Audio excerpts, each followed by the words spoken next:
అన్ని కీళ్ల సంబంధిత సమస్యలకు రీజనార్థోస్పోర్ట్ హైదరాబాద్లో అధునాతనమైన సర్జరీ లేని వైద్యం. ఆ ఎమ్మెల్యే ఏ ముహూర్తాన కాంగ్రెస్ పార్టీలో చేరారో గాని ఎప్పుడు వివాదాలే. పైగా పార్టీ వ్యతిరేక కార్యకలాపాలంటూ ఫిర్యాదులు. వరుస వివాదాలు వెంటాడుతున్నా ఆయన మాత్రం ఇంకా రెచ్చిపోతూనే ఉన్నారు. ఏకంగా పార్టీని ధిక్కరించే స్థాయికి మ్యాటర్ వెళ్తోందా? ఎమ్మెల్సీ ఎన్నికల్లో ఆల్రెడీ పార్టీ అభ్యర్థి బరిలో ఉండగా ఎమ్మెల్యే అనుచరుడు బరిలో దిగడాన్ని ఎలా చూడాలి? అతడికి ఎవరు ఆశీస్సులున్నాయి? ఎవరా ఎమ్మెల్యే? ఆయన వ్యూహం ఏంటి? సంగారెడ్డి జిల్లా పటాన్చెరు ఎమ్మెల్యే మహిపాల్ రెడ్డి బీఆర్ఎస్ తరపున గెలిచి నిరుడు జూలై 15న అనుచరగణంతో కలిసి కాంగ్రెస్ పార్టీలో చేరారు.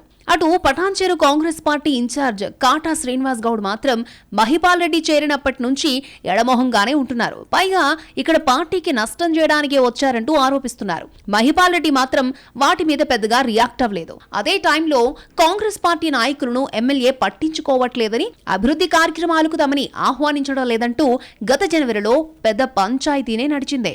పార్టీలో ఉంటే ఎమ్మెల్యే కాంగ్రెస్ కండువా కప్పుకోవాలని, ఎమ్మెల్యే క్యాంప్ ఆఫీసులో సీఎం రేవంత్ ఫోటో పెట్టాలంటూ ధర్నాకు దిగారు కాంగ్రెస్ కార్యకర్తలు. తీవ్ర గందరగోళం తర్వాత ఎట్టకేలకు క్యాంప్ ఆఫీసులో సీఎం ఫోటో కూడా పెట్టగలిగాయి కాంగ్రెస్ శ్రేణులు. మరోవైపు పటాన్చెరులో వర్గపోరుపై పీసీసీ ఓ కమిటీ వేసి ఎమ్మెల్యేతో పాటు నియోజకవర్గ ఇన్ఛార్జిని అడిగి వివరణ కూడా తీసుకుంది. ఇక ఆ వివాదం ముగిసిందో లేదో ఇప్పుడు మరొక అంశం తెరపైకొచ్చింది. ఎమ్మెల్యే మహిపాల్ రెడ్డి ప్రధాన అనుచరుడు, మాజీ ఎంపీపీ యాదగిరి కరీంనగర్ ఎమ్మెల్సీ ఎన్నికల్లో స్వతంత్ర అభ్యర్థిగా నామినేషన్ వేశారు. ఈ నామినేషన్ కార్యక్రమానికి ఎమ్మెల్యే సోదరుడు మధుసూదన్ రెడ్డి కూడా హాజరయ్యారు. దీంతో మరొకసారి ఎమ్మెల్యే తీరుపై ఆగ్రహం వ్యక్తం చేస్తున్నారట నియోజకవర్గ కాంగ్రెస్ నాయకులు. ఇప్పటికే కాంగ్రెస్ పార్టీ అభ్యర్థిని ప్రకటించింది. ఆయన నామినేషన్ వేశారు కూడా. కానీ పార్టీలోనే ఉంటూ అన్నం పెట్టినోడికి సున్నం పెట్టినట్టు ఎమ్మెల్యే అనుచరుడు నామినేషన్ వేయడం ఏంటంటూ ప్రశ్నిస్తున్నారు కాంగ్రెస్ కార్యకర్తలు. మరొకసారి ఎమ్మెల్యేపై హైకమాండ్ కి ఫిర్యాదు చేసేందుకు నియోజకవర్గ ఇన్ఛార్జ్ కాటా శ్రీనివాస్ గౌడ్ వర్గం రెడీ అవుతున్నట్టు సమాచారం.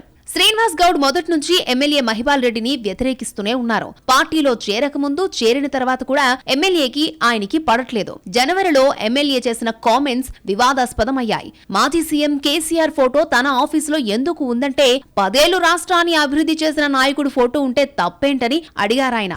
సీఎం రేవంత్ ఫోటో ప్రస్తావనొస్తే మాత్రం తనకిష్టముంటే పెట్టుకుంటా, లేదంటే లేదని అన్నారు. ఇప్పుడు ప్రధాన అనుచరుడి నామినేషన్ అంశంపై ఎందుకు పెదవి విప్పడం లేదని ఎమ్మెల్యేని ప్రశ్నిస్తోంది కాంగ్రెస్ క్యాడర్. దీనిపై రకరకాల ఊహాగానాలు వినిపిస్తున్నాయి. కాంగ్రెస్ పార్టీతో దోస్తీ కటీఫ్ చేసుకుందామని ఎమ్మెల్యే అనుకుంటున్నారా అన్న చర్చ జరుగుతోంది నియోజకవర్గంలో. ఇక బీఆర్ఎస్ నుంచి ఎమ్మెల్సీగా ఎవరూ పోటీ చేయకపోవడంతో ఆ పార్టీ నాయకుల మద్దతు కోరే అవకాశం ఉందని అంటున్నారు.